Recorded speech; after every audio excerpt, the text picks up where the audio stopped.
Hello students, my name is Gitanjali Neria. Welcome to Step Up Academy. और आपको जैसा पता है कि हमारा चल रहा है कोर्स बी का स्पर्श, और स्पर्श में आज हम देखने वाले हैं तुम कब जाओगे अतिथि। ये क्लास 9th की बात कर रही हूं मैं, और चैप्टर नंबर 3 है तुम कब जाओगे अतिथि। मतलब आप ये सोचकर हैरान होंगे कि किसी के जाने की बात की जा रही है, और ये भी तो सोच के हैरान हो जाओ कि किसने ये बोला होगा, है ना, कि तुम कब जाओगे अतिथि। तो ये जानकारी लेने के लिए हमें जाना पड़ेगा पाठ की तरफ कि किसी अतिथि को बोला गया, पर बोला नहीं गया, एक्चुअल में बोला नहीं गया। ये तो मेजबान जो हैं वो मेजबान के मन की बातें हैं कि भाई ये कब जाने वाले हैं, क्योंकि 1 दिन 2 दिन 3 दिन 4 दिन, बहुत ही मजेदार पाठ है जिसको हम पढ़ने वाले हैं।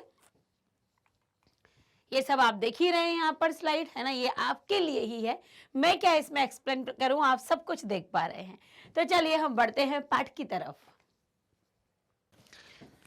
तो है ये आज तुम्हारे आगमन के चतुर्थ दिवस पर, मतलब चौथे दिन पर, यह प्रश्न बार बार मन में घुमड़ रहा है कि तुम कब जाओगे अतिथि। होता है ना, कई बार मेहमान 1 2 दिन 4 दिन 5 दिन रहने लगता है, अरे भगवान कब जाएंगे, क्योंकि कहीं ना कहीं अनकंफर्टेबल होता है, बिल्कुल होता है।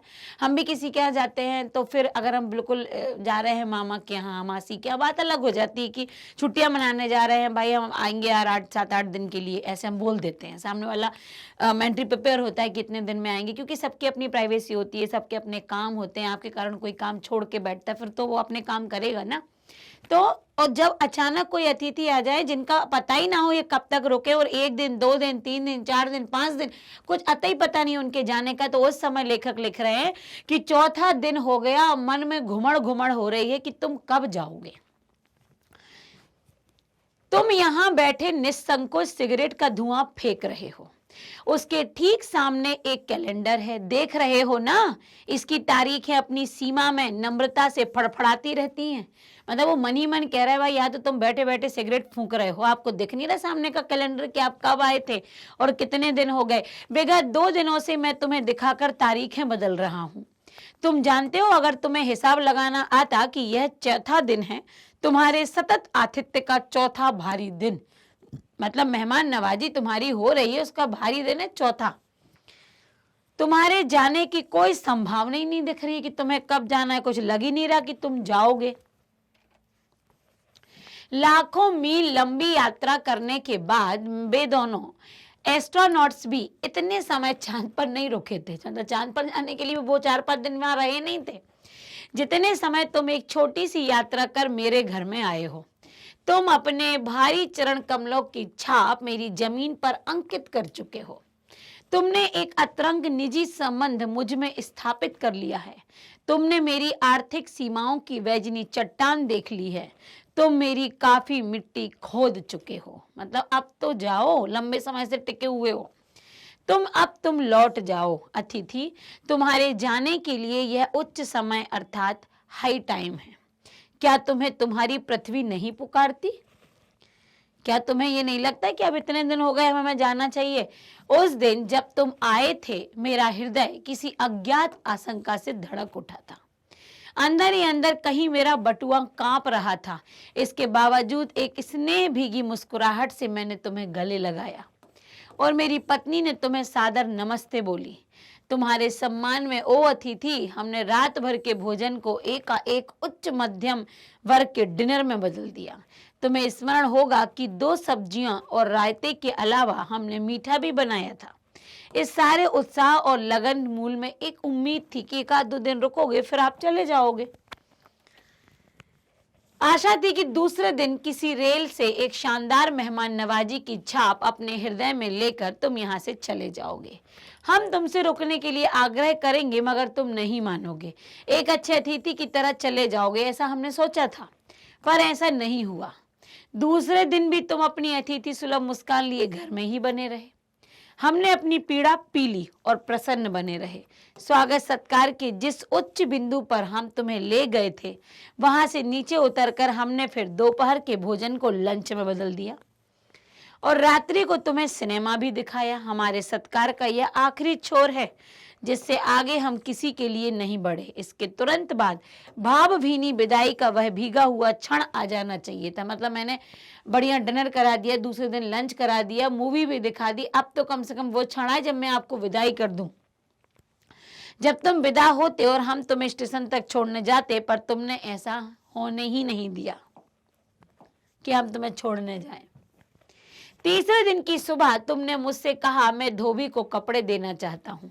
यह आघात अप्रत्याशित था। मतलब धोबी को कपड़े देना मतलब ये और रुकेंगे क्यों, ना कपड़े चाहिए पहनने।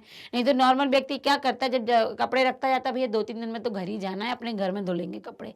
पर यदि उन्हीं के यहाँ बोल दो भाई धोबी को कपड़े देना है, मतलब अब ये रुकेंगे अभी। इसकी चोट मार्मिक थी। तुम्हारे समीप की बेला एकाएक यूं रबर की तरह खिंच जाएगी, इसका मुझे अनुमान न था। पहली बार मुझे लगा कि अतिथि हमेशा देवता नहीं होता है, वह मानव और थोड़े अंशों में तो राक्षस भी हो जाता है। ये जो घर में रहने वाला व्यक्ति था, जो घर का मालिक था, उसके मन में ये सारी बातें अतिथि को लेकर चल रही थी, जिनके घर में आए मेहमान जा नहीं रहे थे। किसी लॉन्ड्री पर देते हैं, जल्दी धुल जाएंगे, मैंने कहा। मनी मन एक विश्वास पल रहा था कि तुम्हें जल्दी जाना है। कहाँ है लॉन्ड्री, चलो चलते हैं, मैंने कहा और अपनी सहज बनियान पर औपचारिक कुर्ता डालने लगा। कहाँ जा रहे हैं, पत्नी ने पूछा। इनके कपड़े लॉन्ड्री पर देने हैं, मैंने कहा। मेरी पत्नी की आंखें एकाएक बड़ी हो गईं कि ये क्या है।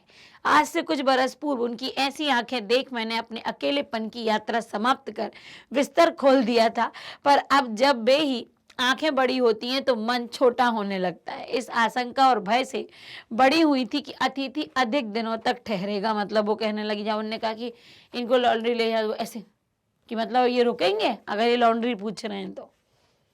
आशंका निर्मूल नहीं थी। अतिथि तुम जा नहीं रहे, लॉन्ड्री पर दिए कपड़े धुलकर आ गए, तुम यही हो। तुम्हारे भरकम शरीर से सलवटें पड़ी चादर बदली जा चुकी हो और तुम यही हो।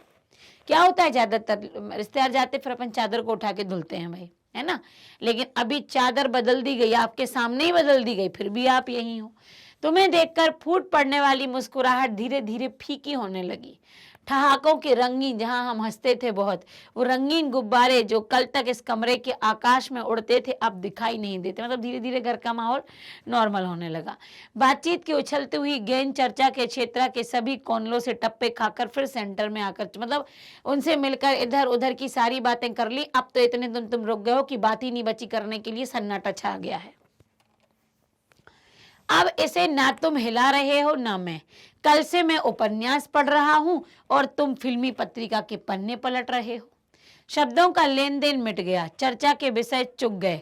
परिवार, बच्चे, नौकरी, फिल्म, राजनीति, रिश्तेदारी, तबादले, पुराने दोस्त, परिवार नियोजन, महंगाई, साहित्य, यहाँ तक कि आंख मार मार कर हमने पुरानी प्रेमिकाओं का भी अपना जिक्र भी कर लिया। और अब सब कुछ बातें समाप्त हो चुकी हैं, अब कोई बात नहीं बची। सौहार्द अब शनैः शनैः बोरियत में रूपांतरित हो रहा है। मतलब जो मन में उल्लास था आपके आने से, अब वो बोर लगने लगा है। भावनाएं गलियों का स्वरूप ग्रहण कर रही हैं, पर तुम जा नहीं रहे हो। किस आदर्श गौन से तुम्हारा व्यक्तित्व यहाँ चिपक गया है, मैं इस भेद को सपरिवार नहीं समझ पा रहा हूँ। बार बार ये प्रश्न उठ रहा है कि तुम कब जाओगे अतिथि। कल पत्नी ने धीरे से पूछा, कब तक टिकेंगे ये यहाँ पर। मैंने कंधे उचका दिए, अपन कहते हैं ना, तो मैंने कंधे उचका दिए। क्या कह सकता हूँ, मैं तो आज खिचड़ी बना रही हूँ, हल्की रहेगी, बनाओ। अभी तक क्या था, 2 सब्जी, रायता और मीठा, फिर एक लंच करवा दिया। और रोज धीरे धीरे धीरे धीरे आखिरी दिन पर किस पर आ गए, वो खिचड़ी पर।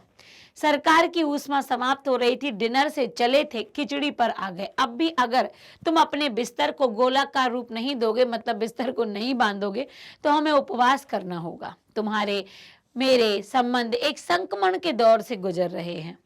तुम्हारे जाने का यह चरम क्षण है। तुम जाओ ना अतिथि, तुम्हें यहाँ अच्छा लग रहा है ना, मैं जानता हूँ। दूसरों के यहाँ सबको अच्छा लगता है, अगर बस चलता तो सभी लोग एक दूसरे के यहाँ रहने चले जाते, पर ऐसा नहीं हो सकता। अपने घर की महत्ता के गीत इसी कारण गाए गए हैं। होम को इसी कारण स्वीट होम कहा गया है कि लोग दूसरों के होम की स्वीटनेस को काटने न दौड़ें। तुम्हें यहाँ अच्छा लगा, पर सोचो प्रिय कि शराफत भी कोई चीज होती है। गेट आउट भी एक वाक्य होता है जो बोला जा सकता है। मतलब अगर तुम्हें अच्छा लग रहा है अच्छी बात है, पर लोग होम स्वीट होम कहते हैं, उसको स्वीट ही रहने दो। आप मत आओ उसे खाने के लिए। और गेट आउट भी एक शब्द होता है और जो बोला जा सकता है। अपने खर्राटों से एक और रात गुंजायमान करने के बाद कल जो किरण तुम्हारे बिस्तर पर आएगी वह तुम्हारे यहाँ आगमन के बाद की 5वां सूर्य की परिचित किरण होगी। आशा है कि वह तुम्हें चूमेगी, तुम घर लौटने का सम्मानपूर्ण निर्णय ले लोगे। मेरी सहनशीलता की ये वह अंतिम सुबह होगी, इसके बाद मैं स्टैंड नहीं कर सकूंगा, लड़खड़ा जाऊंगा। मेरे अतिथि, मैं जानता हूं कि अतिथि देवता होता है, पर आखिर मैं भी मनुष्य हूं। मैं कोई तुम्हारी तरह देवता नहीं हूं। एक देवता एक मनुष्य अधिक देर तक साथ में नहीं रह सकते। देवता दर्शन देकर लौट जाते हैं, तुम भी लौट जाओ अतिथि, इसी में तुम्हारा देवत्व सुरक्षित रहेगा। यह मनुष्य अपनी वाली पर उतरे, इसके पूर्व तुम लौट जाओ। उफ, तुम कब जाओगे अतिथि? इतनी बातें उसने दिमाग में सोच ली। पति पत्नी में सारे हो गए, लेकिन ये जाने का नाम ही नहीं ले रहे। लेखक को अतिथि को कैसी विदाई देना चाहते थे? भावभीनी विदाई देना चाहते थे। मतलब आपके जाने से मन दुखी हो, थोड़ा कुछ तो हो, हम आपको छोड़ने जाएं, आपको रोकें, फिर आप जाने की जिद करो, इस तरह की विदाई देना चाहते थे। अंदर ही अंदर कहीं मेरा बटुआ कांप रहा था। इसका अर्थ हुआ कि जब मेहमान आते हैं, चूंकि महंगाई के दौर में मेहमान के आने पर कई प्रकार की वस्तुएं लाई जाती हैं, उनके स्वागत सत्कार में बजट भी बिगड़ता है। इसीलिए लेखक कह रहे हैं कि मेरा बटुआ, मतलब मुझे चिंता हो रही थी। अतिथि सदैव देवता नहीं होता, पर मानव थोड़े अंशों में राक्षस भी हो जाता है। वो कह रहे हैं कि अतिथि आकर चले जाएं तो अतिथि देवो भव होता है, लेकिन अतिथि जब लगातार घर में रुके रहें तो धीरे धीरे वो मनुष्य और राक्षस में परिवर्तित हो जाते हैं। अगला, लोग दूसरे के होम की स्वीटनेस को काटने न दौड़े। वो लेखक यहाँ पर उन अतिथि के लिए कह रहे हैं जो लगातार बने रहते हैं, लंबे समय तक व्यक्तियों के घर में रहते हैं। तो कह रहा है कि माना कि लोगों दूसरों के घर में अच्छा लगता है, घर को स्वीट होम कहा जाता है, लेकिन उसकी स्वीटनेस को खाया ना जाए, घर की मधुरता को बेकार न किया जाए, लंबे समय रुककर घर की शांति को भंग न किया जाए, किसी की सुख शांति में खलल ना डाला जाए। मेरी सहनशीलता की वह अंतिम सुबह होगी। अब लेखक परेशान हो चुके थे। जब 4 से 5वां दिन होने वाला था और अतिथि जाने का नाम नहीं ले रहे थे, तब लेखक ने कहा कि यदि ये नहीं जाएंगे तो अब मेरी सहनशीलता टूट जाएगी। इसके बाद लेखक को मजबूरी में भी कहना पड़ जाएगा कि अतिथि से जाने के लिए कहना पड़ेगा। एक देवता और एक मनुष्य अधिक देर तक साथ नहीं रह सकते। हमारी भारतीय मान्यता के अनुसार अतिथि देवो भव एक बहुत अच्छी कहावत और सूक्ति है, लेकिन यहाँ लेखक ने कहा है कि देवता और मनुष्य एक साथ नहीं रह सकते और लंबे समय तक तो बिल्कुल भी नहीं रह सकते। तो चूंकि आप अतिथि हैं, देवता हैं, है ना, और देवता भी यदि आते हैं तो कुछ दिनों बाद चले जाते हैं। जैसे गणपति जी आते हैं, उनका विसर्जन होता है, नौ देवी में माता का विसर्जन होता है, तो वैसे ही अतिथि रूपी देवता को भी अधिक दिन तक नहीं रुकना चाहिए। कौन सा आघात अप्रत्याशित था? आघात अप्रत्याशित था जब अतिथि ने कहा कि मुझे अपने कपड़े किसी लॉन्ड्री में धुलवाने हैं। उस लेखक पर क्या प्रभाव पड़ा? लेखक चौंक गए कि अतिथि देवता नहीं होता बल्कि एक इंसान भी होता है, जिसमें राक्षस भी आ जाता है। ठीक है, तो उन्होंने इस बात से उन्हें बड़ी पीड़ा हुई कि अभी तो ये अपने कपड़े भी धुलवाएंगे। संबंधों का संक्रमण के दौर से गुजरना, इस पंक्ति से क्या समझते हैं? जब अतिथि घर में आते हैं तब हम हर प्रकार की बातें करते हैं, उनके आने में हमें उत्साह होता है, बहुत सारी बातें जानने की जिज्ञासा होती है। लेकिन जब यह अतिथि लंबे समय तक रुकता है तो लेखक कहते हैं कि सारी बातें समाप्त हो गई और धीरे धीरे हमारे बीच के संबंध भी बिगड़ने लगेंगे। मतलब लंबी अवधि खिंच जाती है तो लेखक कहते हैं कि बोझ जैसा लगने लगता है और संबंध भी खराब होने लगते हैं। मेजबान इस इंतजार में हो जाता है कि आखिर ये कब जाएंगे, तो ये सारी बातें एक संक्रमण की जैसी हो जाती हैं। जब अतिथि 4 दिन तक नहीं गया तो लेखक के व्यवहार में क्या परिवर्तन आया? जब अतिथि आए थे तो लेखक ने बहुत अच्छा मध्यम वर्गीय डिनर करवाया था, जिसमें 2 सब्जी, 1 रायता और मीठा था। लेकिन जब लेखक रुके उसके बाद लंच और मूवी दिखाई गई, लेकिन धीरे धीरे वो